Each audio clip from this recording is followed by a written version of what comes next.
And a very pleasant good morning, everybody. Welcome to a degenerate Friday edition of the Morning Briefing. I'm Jeff DeForest, along with the great Mike Lubitz, who's already crying. He's already kvetching about the local team's draft pick. I think that's the best part, the aftermath of the draft, which is largely paralysis by analysis. Although we did give you a winner. And speaking of that, we're going to give you another winner right here.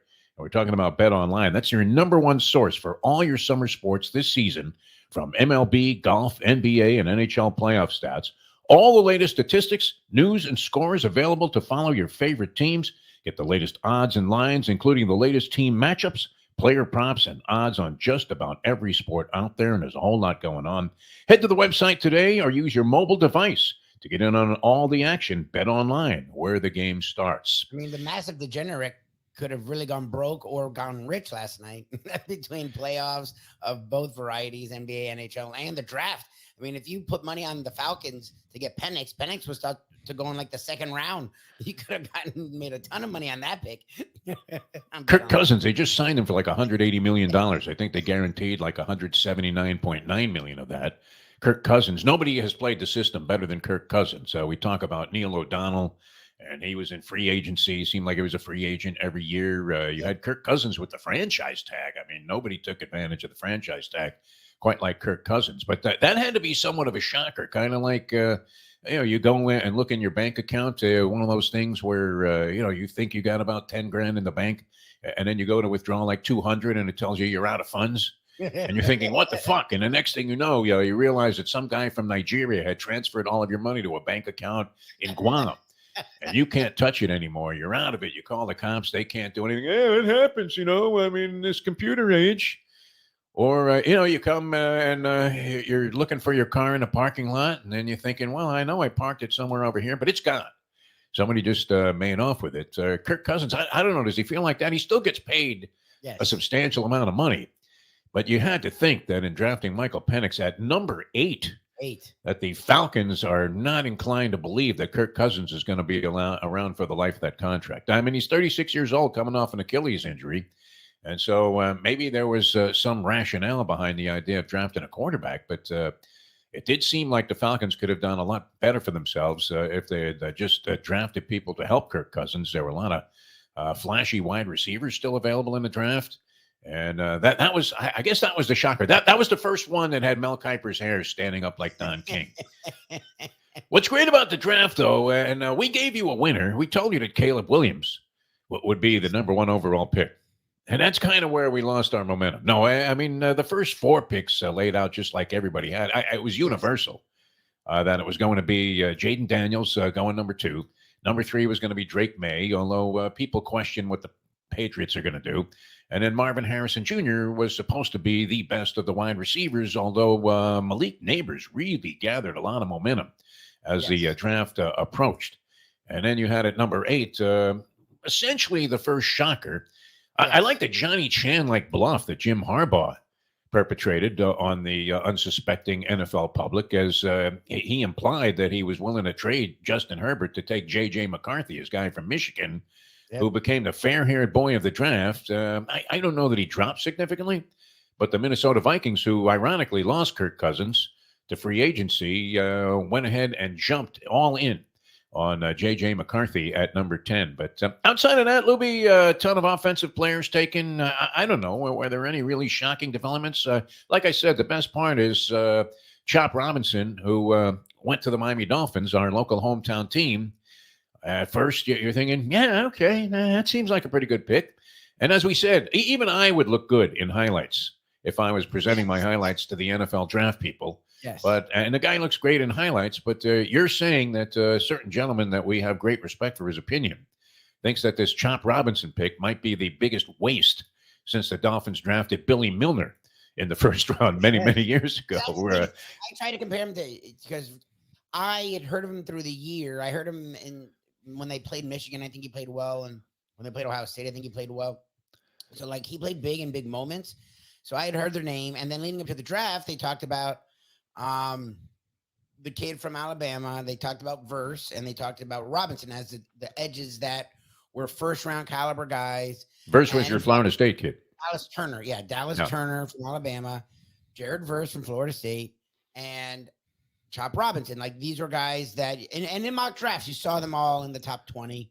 So at least it wasn't a reach. Like the Dolphins have this tendency late in the first and in the second round to draft guys that people didn't think would go to the third round. So it wasn't that. Like the guy talent wise and in all the like camps and all the crap, combines and all that shit.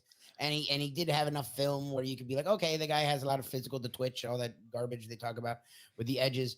But when you then looked at, first of all, he was not only not All-American, he wasn't even All Big Ten. And the Big Ten wasn't known for their defenses this year. He was Big Ten honorable mention. So that's a red flag. And then in his entire career, he only had 11 and a half sacks, his whole career. Verse, I think, had like 5 or 6 just this year alone. And I think over the 2 years at FSU, he had well over 11, like 11 and a half. And I think he played 3 years. Like that's fucking weird for a guy that's supposed to be a dominant edge. And then you look at the games played and it was like, oh, he missed a lot of games. It's like, isn't that sort of the reason why you're drafting an edge? Because Bradley Chubb and Jalen Phillips, both very talented guys, miss most of the season every year. It's like, okay.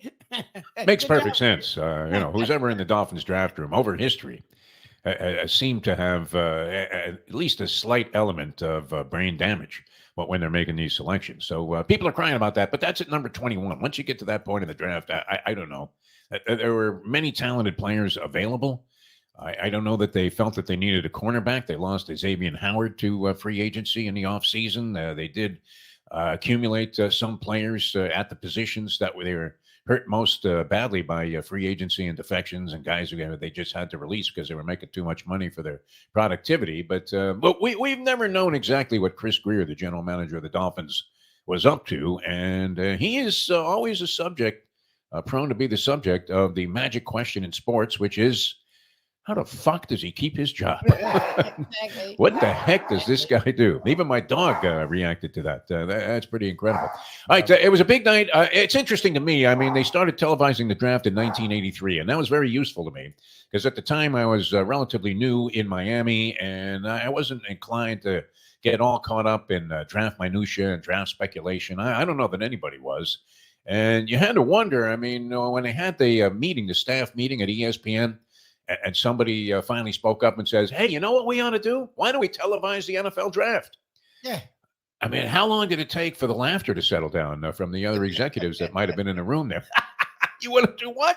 Televise the draft? There's no ball. There's nothing. There's nothing happening. There's no score. And yet they did it in 1983. And I was very happy about it because I was assigned to go and get some sound bites from the Miami Dolphins camp. And I didn't feel like going out there because I had a horse that I liked that was running at Calder Racecourse that day. And so I was able to plug in, because the event was being televised, I was able to plug in a cassette recorder to a little television set and missed the draft completely, saw nothing about it. I didn't even know that Elway went number 1. And then I came back and I accumulated all of the clips, and everybody thought, wow, what an outstanding job. How did you get those people from all over the place?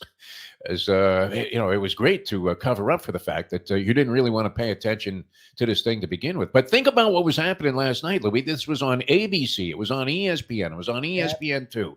It was on ESPN Deportes. It was being broadcast in Portugal. It's unbelievable. And then on top of that, you had like 17 different crews at desks.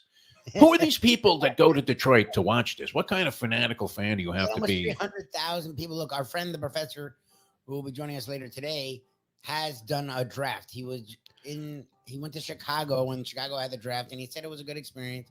So I don't fault people, but yes, I tend to agree with you. Am I going to stand there just waiting for 5 hours? The people that are getting paid to cover the draft don't even want to be there that long. Nick Saban was passing out like it was Donald Trump at his hush money trial. Incredible. By the way, did Saban get one of the best hair weaves you've ever seen? Wasn't he balding very badly? All of a sudden, he's got a big, full head of hair. He looks like Elvis Presley there on his head. I'll say this, too, because we often talk about Nick Saban in unflattering terms.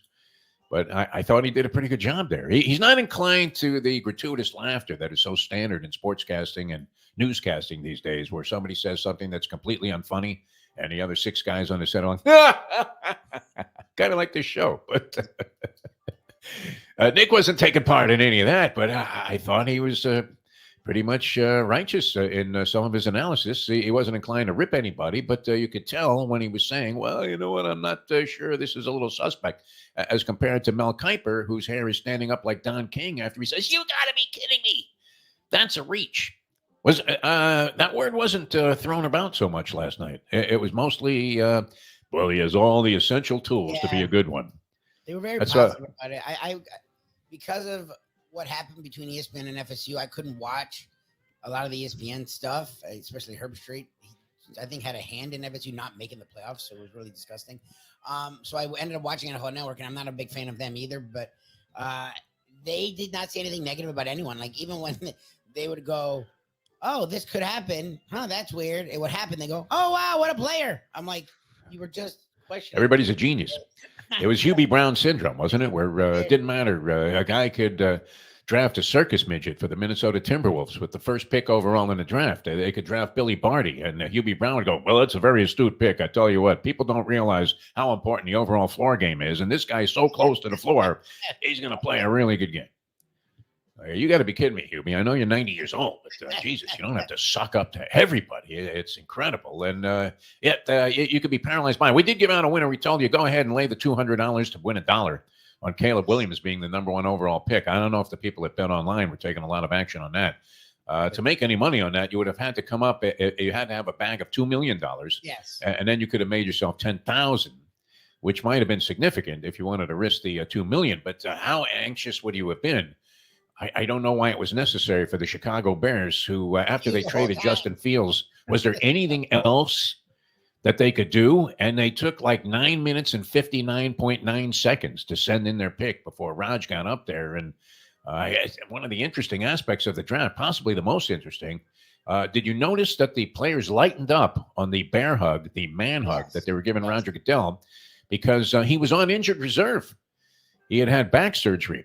I think this goes back to the 2023 draft when that one guy that was like 6'8", 340 pounds picked him up, put him over his head, spun him around like he was Bruno Sammartino, body slammed him down to his knee, and then threw him on the ground. And it turned out, I guess, that's an odd way to be injured. But did you notice there was a lot of very light, gratuitous pat on the back type of stuff with old Roger Goodell, who he didn't have a tie on. He looked a little bit like a schlep. He's wearing a suit with sneakers, which is not necessarily a distinguished look for the NFL commissioner. But he had to look out at that crowd, and even though they were booing resoundingly, which has now become somewhat cliche with Goodell when he starts the draft going. But 300,000 people schlepped to Detroit to stand there in the cold for 6 hours and wait for their team to make a selection. That shows you the overall emphatic impact that the NFL has had. This was a non-event, a non-sporting event. Here we are talking about it for 20 minutes. Well, when you had 3 NBA games last night. What do you mean? Last night was one of the tougher nights for me because usually I would just write off the NHL playoffs and just check the scores. But you had the Panthers trying to go 3-0 on the fucking Lightning. Yes, and they did. The thorn in our side. And I say our because I'm a Panther fan. Just when they're dreadful for years, it's hard to watch it. But they've been the thorn in the Panthers' side the last few years, and it was back and forth early, so I have to watch that. The draft's on, and the Dolphins didn't draft till 21, and a lot of stuff was up in the air. A lot of guys, there was some movement, so I'm watching that. And the fucking NBA playoffs are on, and I can't stand the Knicks, and they've been sort of handed 2 games, and the Sixers were pulling away in that game. So I'm like, fuck, how do I watch all this shit?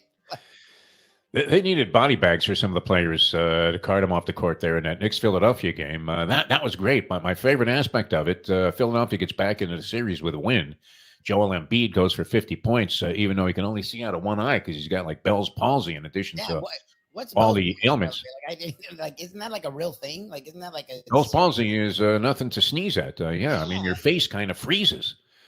It's crazy. It's almost like doing some of these streaming shows where all of a sudden the guy that you're talking to freezes and you're thinking, are we on? Are we on? What's going on here? Lubie, are you okay? Exactly. So he's dealing with that where, he's seeing 3 basket rims as he takes his shots. He goes for 50 points. But the best part was, and we talked about this the other day, Tom Thibodeau fits the Yiddish slang word schlep. Like no other person. He's the definition of it. He just looks like he's suffering from a massive case of hemorrhoids. every time they show him, and he's up on the dais there in the press conference after the game. And what's he doing after game 2? Crying about the officiating. I love it. It's like, dude, you tell your team to tackle people, and you're calling for flagrants. What are you talking about? And none of the fouls were even close to flagrants. Like, they're all plays on the ball. Like, I'm like, dude, be happy you have 2 wins. You should be down 3-0 in this fucking series. Like, unbelievable. Yeah. So Philly gets back into it. They win 125-114. Orlando annihilates Cleveland. What happened there? I was wrong there. I thought the Cavs would travel well. The youth of the Magic went home and played much better. Jalen Suggs had a really good game. And LeBron James, I mean, wow, this has to really be disturbing to LeBron James.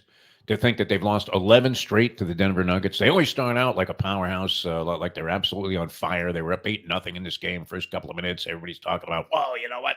They're here to redeem themselves. This isn't going to continue.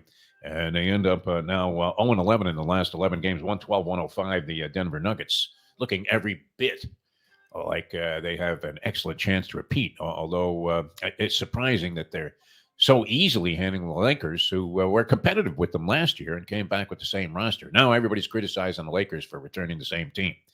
I mean, I don't know how many options they had. They didn't have any options. No, I mean, they're paying AD and LeBron James. And Russell had a big contract, and no one wanted his contract. Well, what are their options? To bring back Phil Jackson to coach the team? I don't know. They don't have a lot of choices there. Denver's just that good, though. I mean, I don't know that it's any disgrace to be down 0-3 to the Denver Nuggets. And the Lakers have been competitive throughout at least the first 3 quarters and change of these games, but they haven't been able to get over the hump. And then, of course, you had the NHL action going on at the same time, and the Florida Panthers did go up 3-0 on the Tampa Bay Lightning. It looks like they're going to breeze through this series. Is there a chance of a comeback here? Lightning have been competitive in all 3 games, but just slightly underneath the level of quality of play. And Sergei Bobrovsky, who people in South Florida, that first year of Sergei Bobrovsky's tenure here as a free agent, he signs for, I think it was $70 million for 10 years. Was that the deal with Sergei Bobrovsky? It was like a record-setting deal at the time. He had just come off an amazing this from a notoriously penurious organization that wasn't considered to be all that bright when it came to transactions. Of course, the biggest one they had was trading a very popular player who was also a very effective player, Jonathan Huberdeau, who they had nursed along from his rookie season. And he was having a phenomenal season. Great passer, one of the best passers in the NHL. At least he was when he was with the Panthers. They trade him for Tkachuk, who was dynamite, had a couple of goals in a game, changed the dynamic of the team, kind of changed, I guess, the approach of the Florida Panthers, and that has paid wild dividends. But Bobrovsky, people wanted to put him in a rubber raft and send him against the current back to Havana or something. Right in the Florida Straits, they wanted to put this guy. He was going to be waving to Diana Nyad as she was swimming from Havana to Key West, which, by the way, how did this woman tolerate that jellyfish that was on her head when she got out of the water? Still thinking back to that scene when Nyad lands on the shore there, and finally it comes to her feet in the shallow waters off of Key West. And she really did. She looked like Chuck Wepner getting off the stool in the 15th round of that Ali fight in Cleveland many, many years ago in the mid-'70s. But everybody wanted to get rid of Bobrovsky. They thought this was the biggest stiff in the history of NHL transactions, and the money was a waste. It ended up maybe even costing Dale Talon his job. I would imagine whatever suspicions they had that they needed to move on from Dale Talon were exacerbated by the fact that he spent $70 million of Vinny Viola's money. Who can afford it? But nonetheless, on a goaltender that looked like he had completely lost it. Weren't you thinking that he was going to be discovered to have had some kind of eye damage? You don't want a goalie that exhibits a tick when he's talking in the press conference after games. That was the first year, but he kind of salvaged himself in the second half of last season. And this year so far been spectacular. He has 2 of the best saves we've seen in the postseason, Sergei Bobrovsky. So maybe the Florida Panthers turn out to be a team to watch. We might have something going on the local scene. Yes. What word was the most overused during the draft coverage, do you think? We didn't hear reach too much, but Laura Rutledge took over for Susie Colbert in asking everybody about their journey. That they may as well just have Jesse Palmer come off the set of The Bachelorette and say, how did you enjoy this journey, and where did it take you so many places? What a dumb question to ask a guy who just got drafted. And the other thing that you're thinking is, it used to be a guy got called in the draft, maybe number 13 pick overall, and you're thinking, wow, that kid just became a millionaire. Now they're taking a pay cut as they come into the National Football League and work on their rookie deal, no matter how highly they were taken in the draft. Anyway, it was a lot of fun. There was a lot of action to track and a lot of inaction. Is that the most glorious method of choosing up sides, Lubie? I don't know. What did you do to choose up sides? Did you do the 1-2 finger thing? Did you take the bat and the guy had to cover the knob with his thumb? What was your method of choosing up sides? Shooting free throws? But have you ever seen it glamorized more than the NFL draft, which essentially, what are they doing? They're choosing up sides, which is about it. So there's much more to come on that. Second and third round on tap today. And then when does the draft end? The middle of next week sometime? They have round 7? It's this weekend. I think it ends Saturday or Sunday. I don't know. I think tonight's 2 and 3. And then Saturday and Sunday, they finish it up. All right. Well, when you find yourself around, watching the 7th round of the draft, I haven't. You realize that therapy might be advisable. All right, good being with you. A Degenerate Friday. Hope you guys make some successful wagers. There's plenty of action to attack tonight and over the weekend, and we'll get into it on Monday. Thanks so much for tuning in. Caffeine TV, NoFilter.net, all the other platforms to carry the morning briefing. For Mike Lubie Lubitz, I'm Jeff DeForest. Have a great weekend, everybody, and we'll see you Monday with the next edition of the morning briefing.